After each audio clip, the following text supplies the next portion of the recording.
suis quelqu'un de production, puisque je suis aujourd'hui directeur des programmes de Saint-Nazaire Airbus, donc je m'occupe plutôt des clients. Avant, j'étais directeur de production d'Ariane 5, et avant, j'ai fait un peu de travail chez Stelia. Donc la logistique, je l'ai toujours considérée comme une part de la production. Et ce n'est pas toujours le cas.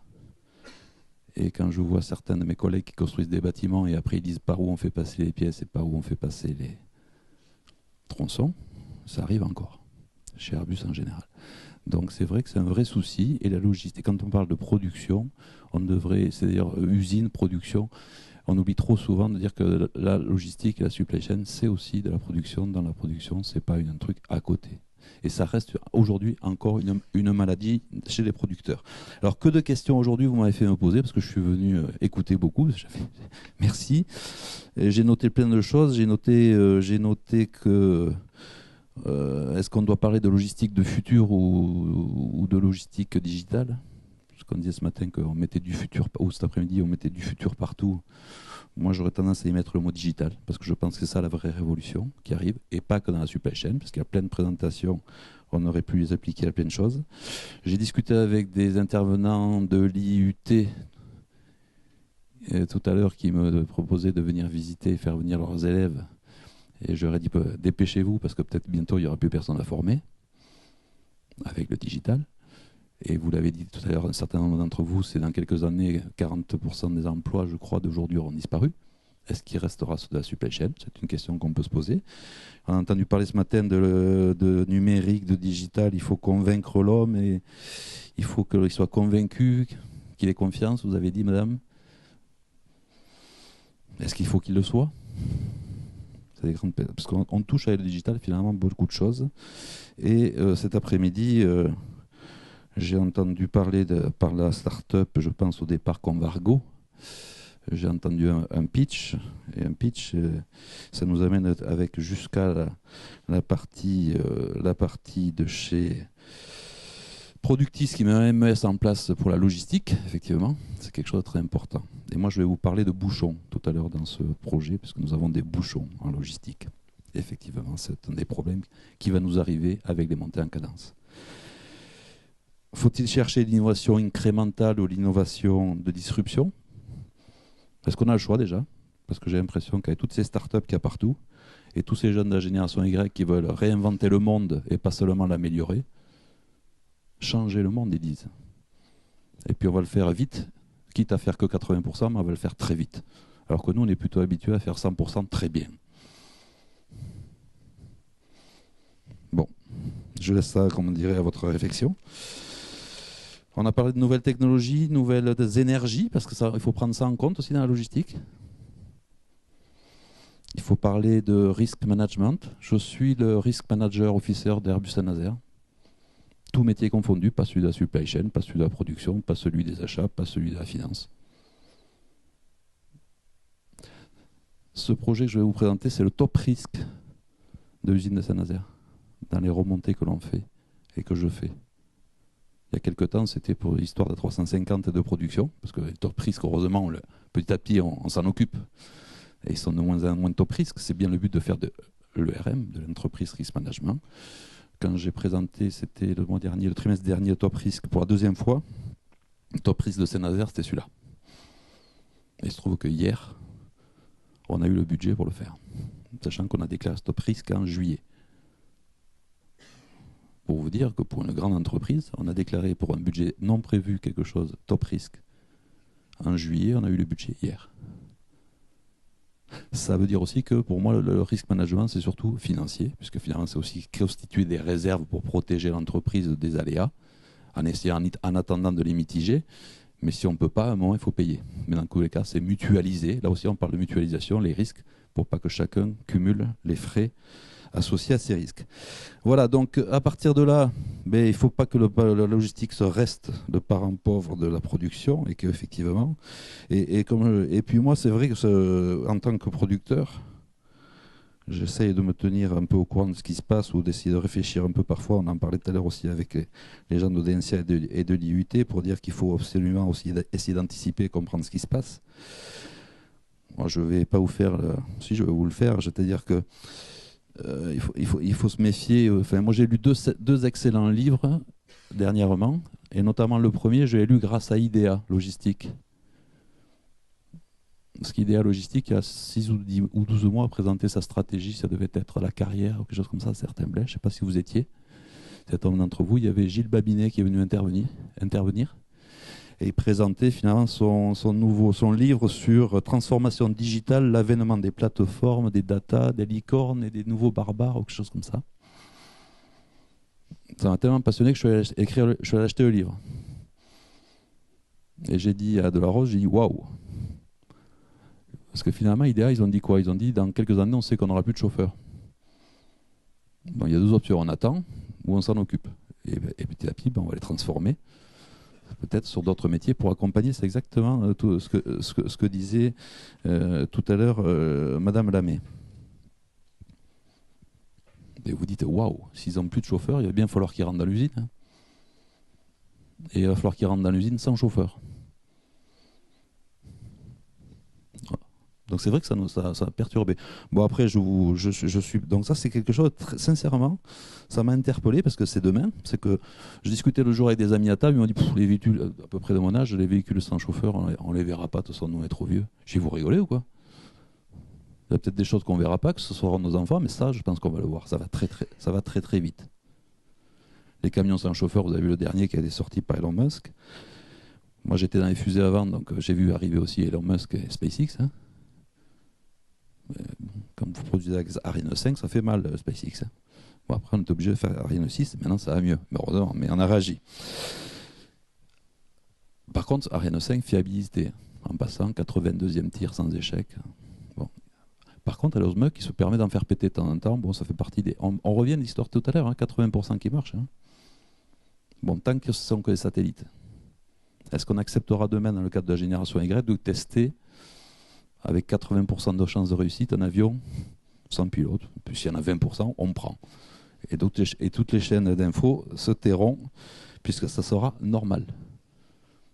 Mais c'est peut-être ça la culture de demain, je ne sais pas.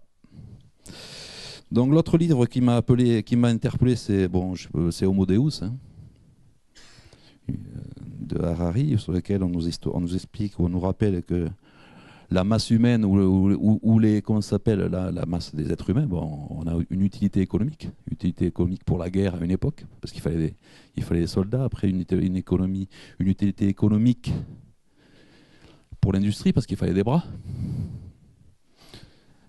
Après, on a arrêté, et là, on venait d'arrêter les chevaux, les cochers et compagnie, donc il a bien fallu qu'ils se transforment aussi. Et après, utilité économique pour les services, parce qu'il fallait des cerveaux. Et là, on commence à nous expliquer qu'il y a des algorithmes qui vont être meilleurs que nous. Bon, comme je disais, on ne le verra pas, puisque j'ai compris que le QI est en train de baisser chez l'être humain. Donc peut-être qu'à un moment, on ne verra même pas qu'on nous a dépassés. Science-fiction ou réalité? Moi, j'avoue que quand je lis ça, waouh! Et c'est là qu'on disait tout à l'heure, et où on s'arrête?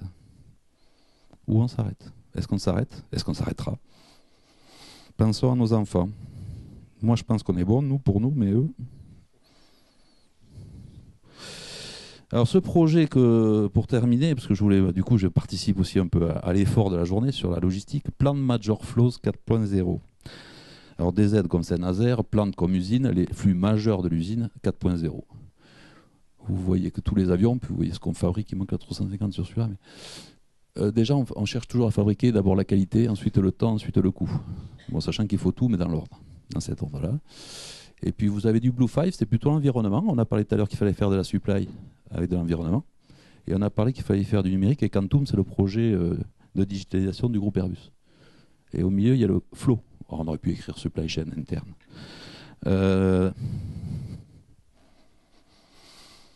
Parce qu'on s'est aperçu qu'on avait des bouchons.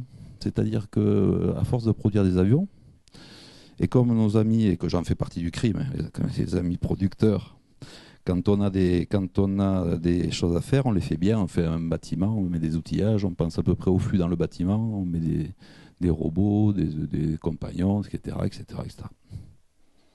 Voilà. Puis quand on a fini le tronçon, on ouvre le portail, on le met dans la rue, dans l'usine, on ferme le portail avant suivant.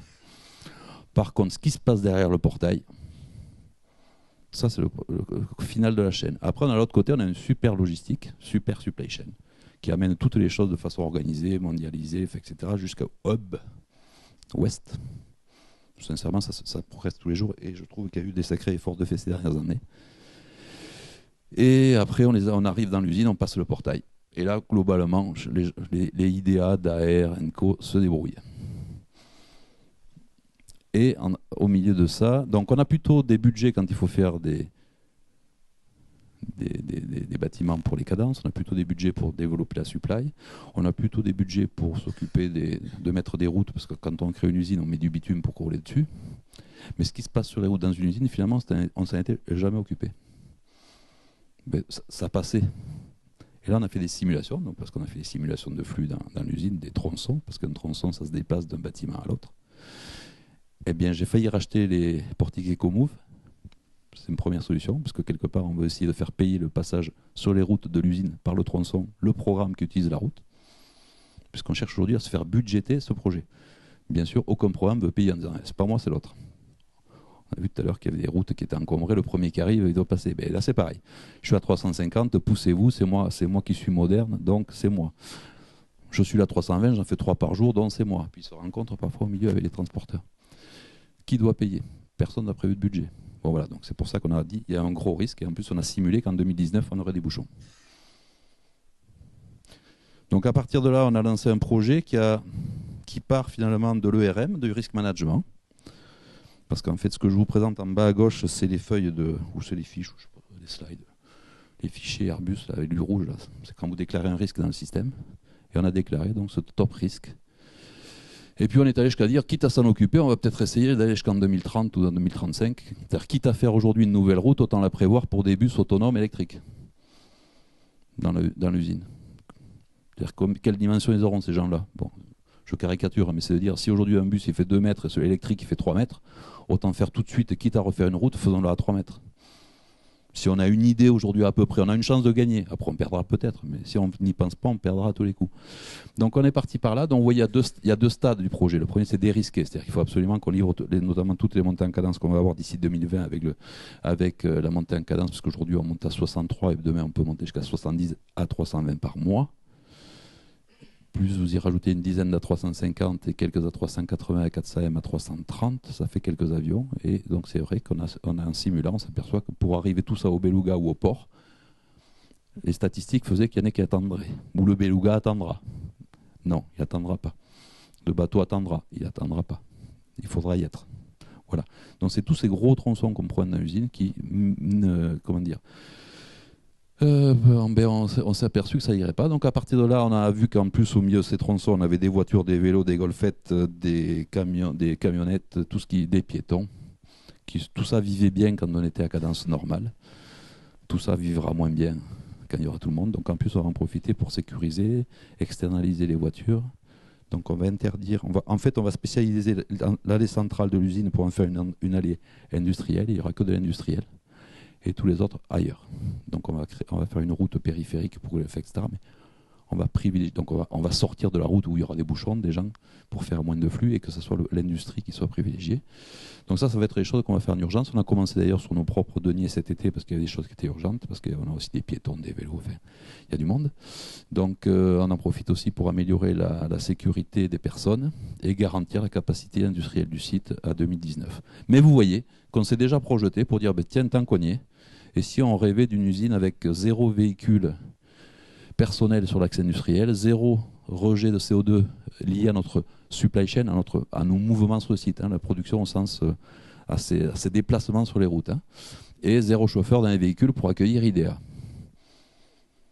Bon, donc ça, après vous pouvez mettre 2030, 2040, c'est pas le sujet. Le sujet, c'est est-ce qu'on sera prêt le jour où ça arrivera. D'accord? L'urgence et l'argent, on l'a eu pour 2019. Ça, c'était gravissime. Enfin, il fallait y aller. Là, on était vraiment dans le risk management. On n'est pas dans l'issue, comme on dit, on n'est pas dans le problème, on est dans le risque. Donc, on est vraiment dans la gestion de risque, puisqu'on est 2 ans avant. Puisque gérer le risque, c'est pas gérer le truc quand on l'a sur le pied, mais c'est quand on voit qu'il va arriver. Sinon, c'est plus un risque. C'est un gros problème. Donc, là, on est vraiment dans la gestion de risque. On a réagi à temps, on a eu le budget à temps, on a été entendu tout de suite parce qu'il a fallu monter directement quasiment à côté de Brégier. Mais on a été entendu en 45 minutes. 45 minutes après, ils nous ont dit c'est bon. Parce que le dossier était préparé, étayé tout ce qu'il fallait pour montrer le.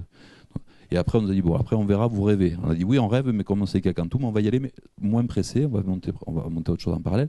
Mais c'est ce qu'on a dans la tête. Parce qu'un de ces jours, après, ça arrivera peut-être pas, ça arrivera peut-être à 30%, 40%, mais autant se préparer, quoi. Voilà. Donc, c'est pour ça que je voulais je voulais participer à la journée, et donc j'ai fait venir cette planche dans la journée pour me dire que finalement, le tout avec, bien sûr, une supervision digitale des flux, puisqu'on est en train, d'entrer dans le premier projet, on a intégré aussi la capacité de faire un data lake pour avoir toutes les données, ce qui se passe sur le site. Et donc, on va se servir de tout ce qui se passe, là, différents trucs, on va mettre des plugs partout, enfin des puces partout, vous mettez ce que vous voulez, des trucs qui communiquent, pour savoir quoi et où. Parce qu'on pense qu'en plus, on va pouvoir économiser des palettes, on va pouvoir économiser des véhicules de transport, parce que parfois, on ne sait pas où ils sont. Donc, on attend qu'ils reviennent. Non. Où il y a des gens qui le font bien avec un stylo, un crayon à papier et un cahier. Mais il va partir à la retraite bientôt. Voilà. Donc, c'est pas grave jusqu'à présent, mais je pense qu'il faut se préparer pour l'avenir. Donc, on va d'ores et déjà mettre en place et essayer de mettre en place un data lake de tout ce qu'on peut. Et quand on basculera, ben, ce jour-là, on aura de la donnée comme. Donc, vous voyez, je commence à parler presque comme une start-up. Je laisse la suite.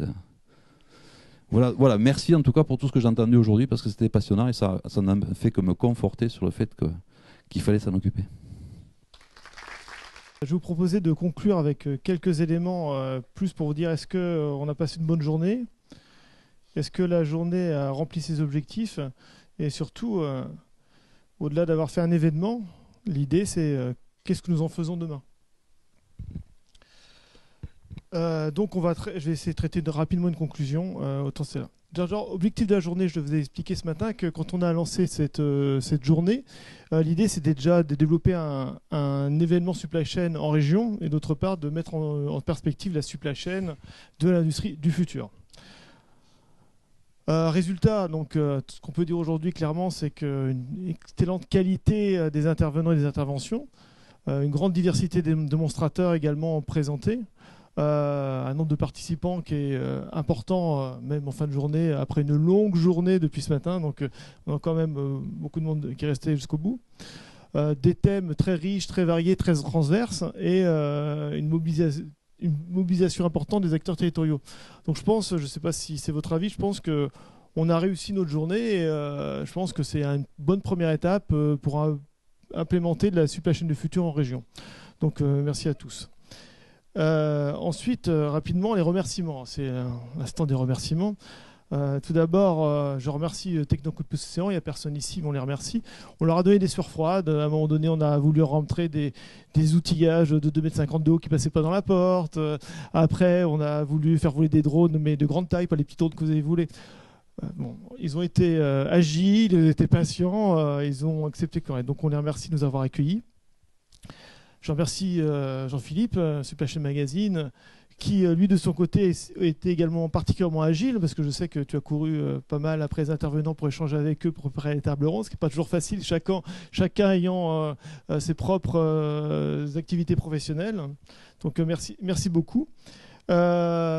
Un grand remerciement également, je souligne, remercier la région des Pays de la Loire et la Carène, parce qu'il faut souligner que c'est une journée qui a permis d'avoir une gratuité 100% gratuite sur la journée. Donc aujourd'hui tout a été investi, location de salle, restauration, etc.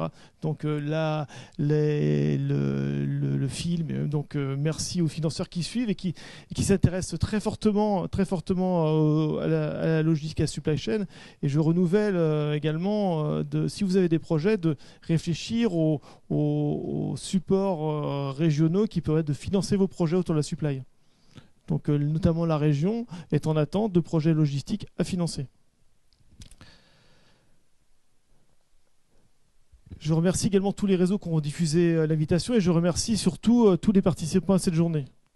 Donc c'est du temps à passer, c'est des investissements de tous. Donc clairement, merci beaucoup Cosling, Flexim, TGO, donc je ne cite pas tout le monde, d'être venus, d'avoir participé, d'avoir présenté leurs produits, d'avoir réfléchi sur des thèmes. Et c'est vraiment une excellente mise en valeur de ce qui existe, de ce qui se passe et de ce qu'on peut voir déployer dans le futur. Alors, un grand merci, je voudrais que Françoise, Julie et Vichera se rapprochent quand même parce que bon, Créer un événement, c'est long, c'est énormément d'énergie, beaucoup de stress. Donc, il y a Françoise, Julie et Vichera qui ont largement participé. Je vous demanderai un petit applaudissement pour elles parce que c'est compliqué.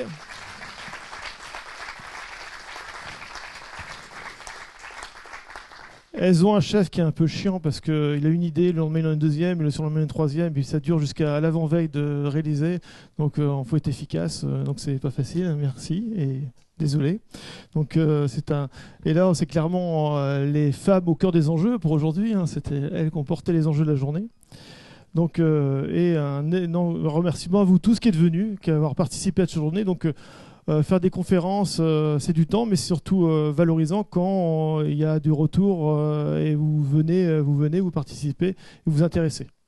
Surtout sur une très longue journée, parfois fatigante. Un petit mot sur le PASCA, parce qu'on n'a pas du tout vendu le PASCA, donc il y a certains qui ont vendu leurs prestations au cours des... au cours des interventions. Nous, PASCA, on n'a pas dit qui on était. Donc très très rapidement, on est une association, on n'est pas un bureau de conseil, donc on est là pour vous aider. Donc on est là sur 4 typologies d'actions, donc la sensibilisation et la mise en réseau telle que la conférence d'aujourd'hui. On est actif également sur la recherche et l'innovation, donc pas nous-mêmes parce qu'on n'est pas laboratoire de recherche, mais on s'interface avec l'université et les autres laboratoires de recherche pour permettre de développer la recherche. Donc en ce moment, on a notamment 2 recherches, je reviendrai après, avec l'université de Nantes. On réfléchit, on intervient dans le dialogue sectoriel emploi et formation, je le disais, je crois, pendant les échanges de ce midi. Donc on réfléchit sur la formation avec un groupe projet formation regroupant à la fois l'école des mines, l'université, le Greta, l'Aftral, Audencia, pour essayer justement d'être actif sur ces formations, les futures formations à déployer avec notamment les nouvelles technos. Et on est également acteur de projets collaboratifs. Donc à la fois sur l'émergence des projets, vous avez une idée, vous venez nous voir, on vous aide à la rédiger, jusqu'au financement, au pilotage du projet, tel le projet Logistis. Donc on est intervenu récemment pour Airbus, pour la simulation de flux sur terminal roulier pour nos amis du roulier qui avaient peur justement de votre montée en cadence. En disant attention, on a les cadences 60, 70 qui arrivent, on ne va jamais pouvoir, et nous travailler avec nos voitures et nos containers avec Airbus qui est vrai. Et on a développé toute une simulation de flux pour montrer que ça passait, que en fait c'était chez vous que ça passait pas. Donc voilà, donc n'hésitez pas à nous contacter sur la clé USB que vous avez eue avec votre badge et à nos coordonnées, n'hésitez pas. Donc une conférence c'est bien, des présentations c'est sympa, mais l'idée vraiment c'est de poursuivre cette journée. Alors comment poursuivre cette journée? D'abord, on a besoin de vous sur 2 projets. Alors, il y a 2 projets de recherche autour de la logistique. Un projet qui s'appelle QConnect, dont la directrice de recherche est Claire, et Rostand est là. Montre-toi pour... On a besoin de vous parce qu'on recherche, on a un chercheur. L'objectif du PASCA, c'est de rapprocher la recherche avec l'industrie, pour pas que les chercheurs soient dans le coin et pour que l'industrie puisse avoir des retours de la recherche opérationnalisables. Et pour faire ça, la recherche a besoin de terrain d'application. Donc dans le cadre du projet QConnect, Rostand a besoin de terrain. Donc de terrain d'entreprises qui ont déjà mis en œuvre l'IoT, d'entreprises qui sont en cours de mise en œuvre d'IoT et d'entreprises qui n'ont pas encore mis en œuvre l'IoT. Ce sont des questionnaires qualitatifs, j'imagine, Rostand? Ou des entretiens avec les personnes qui sont chargées de l'implémentation de ces technologies. Donc, si vous avez envie d'interchanger, je passerai les coordonnées de tout le monde à Rostand qui puisse vous contacter. Surtout, n'hésitez pas, et c'est extrêmement important, parce qu'un chercheur sans terrain, il ne saura rien, donc, tout simplement. Deuxième projet, donc, alors qu'on co-anime avec l'Université de Nantes et qui est porté par Marie-Pascale Cinquel, ici présente, qui vient se lever pour s'identifier, s'il te plaît, Marie-Pascale. Je sais que tu n'aimes pas ça, mais Marie-Pascale est là. Merci. Voilà. Et donc, avec Vichera, qui a participé à l'organisation de cette journée, qui est postdoc, donc elle est déjà docteur et qui travaille sur justement la logistique du futur. Parce que pourquoi on parle de logistique du futur, c'est protéiforme, la logistique du futur. Et on a voulu faire un état de l'art de ce qui existait, de ce qui se passait ailleurs au niveau mondial. Donc en cherchant ce qui se passe en Allemagne, le 4.0, ce qui se passe en Asie, ce qui se passe aux États-Unis, chacun adapte la terminologie de l'industrie du futur à sa sauce pour ensuite essayer de développer donc, des programmes et des projets orientés manufacturing sur le supply chain du futur. Donc on a une phase de réflexion, d'analyse. Donc là aussi, Vichera cherche des terrains pour échanger avec des industriels et toutes les personnes qui ont de bonne volonté et des idées pour avoir des datas pour pouvoir mener à bien cette étude. Et ensuite développer des projets industriels et les opérationnaliser. On est toujours dans le sens opérationnalisation, création de valeur territoriale et pour les entreprises. Donc en partant, Vichera sera à l'entrée, elle ne vous laissera pas partir tant que vous n'aurez pas récupéré un questionnaire. Et vous avez son questionnaire également sur la clé USB. Et on vous a préparé également des questionnaires papier. Et même, on a même des enveloppes avec les questionnaires, des enveloppes timbrées à notre adresse avec les questionnaires intérieurs. Donc vous ne partirez pas sans un questionnaire. Mais bon, on insiste là-dessus, mais on a vraiment besoin de vous. Et il y a également un groupe de Master 2 de Nantes qui travaille sur les besoins de formation logistique sur le territoire. Donc vous serez susceptible d'être sollicité pour des enquêtes, pour savoir qu'est-ce que vous avez besoin comme type de profil pour vos futurs logisticiens. Deuxième axe, Adiropasca. Vous êtes les bienvenus. Donc, et c'est pas cher. Donc vous avez également un bulletin d'inscription sur la clé USB. J'insiste pas. Non, clairement, on a besoin aussi. On est une association. On n'est pas très nombreux. On est interconnecté avec l'ensemble des clusters. Mais l'intérêt d'avoir des adhérents, c'est de pousser les projets, d'avoir des réflexions, des idées. Et ça nous fait bouger aussi. Ça nous fait aller chercher autre chose ailleurs. Donc n'hésitez pas à revenir nous voir, nous échanger comment on fonctionne pour vous inscrire dans la dynamique avec nous. Proposer des projets à construire ensemble. Alors je vous disais, on a une certaine faculté, c'est de prendre des idées qui ne sont pas très structurées et vous aider à les structurer. Donc on vous aide à les structurer, on vous aide à les labelliser sur un pôle de compétitivité si vous avez besoin de les labelliser, et on va jusqu'à un support au financement. Donc n'hésitez pas. Là récemment, dans la douleur, avec Virtualis, on a réussi à financer un dossier qui était potentiellement pas finançable au départ, de plus de 300 000 € en intervention chez Airbus pour la formation en réalité virtuelle d'opérateurs transportant des colis Airbus, c'est-à-dire des tronçons d'avions. Voilà. Donc c'est avec également le CERV qui va travailler pour l'aspect homme au cœur des enjeux, sur tout l'aspect cognitif de la formation en réalité virtuelle. Donc on est capable de partir d'une idée lancée presque sur un coin de table jusqu'à la matérialisation de l'idée en projet financé. Et venir nos prochains événements, alors qu'on a quelques événements à venir. On a créé un club des chargeurs territorial, notamment pour développer le trafic flux maritime depuis. On a un port à Montoire, vous savez, mais il y a beaucoup de chargeurs de la région qui passent par Montoire. Donc on a créé ce club pour échanger entre chargeurs et pour essayer de trouver des solutions pour que le flux passe par le territoire. Donc prochaine réunion le 8 décembre, on est parti avec 8 personnes dans ce club des chargeurs, on a beaucoup de monde qui commence à arriver, donc on a aussi besoin de vous pour nous donner vos problématiques, et ça peut aller jusqu'à les modifications d'infrastructures routières pour que ça marche. Donc on veut aller jusque-là, c'est-à-dire avoir un club des chargeurs suffisamment puissant pour solliciter le port, la région, le département, pour adapter les réseaux et les structures pour que les chargeurs passent par le territoire. On a une matinale avec le World Trade Center, on est également partenaire World Trade Center le 26 janvier, pardon. Le 26 janvier, autour des enjeux de la logistique internationale. Donc tous ces éléments, vous les trouvez sur notre site internet. On organise du 20 au 22 mars Salon d'industrie de Nantes, dans lequel on va également faire des conférences. Le salon du CTL à Villepinte du 20 au 23 mars à Villepinte. On arrête de tenir la tête Françoise, je sais qu'on a 2 salons en même temps, mais on va s'organiser, on va être agile. Donc 20 au 23 est cité à la Villepinte, donc c'est le salon international du transport et de la logistique, où là on monte un stand territorial. Donc si vous avez des solutions à proposer, à présenter au niveau national, on peut vous accueillir sur les stands. Donc on a un stand de 100 mètres carrés cette année, 88 mètres carrés exactement cette année. On organise également, on participe à l'organisation le 18 mai du Tour de France de la logistique avec la Philog à Nantes, qui s'arrête à Nantes, donc on travaille là-dessus. Et également, un peu plus loin, c'est au mois de mai, on va faire un salon, le Breakbulk à Brême, également sur le portuaire.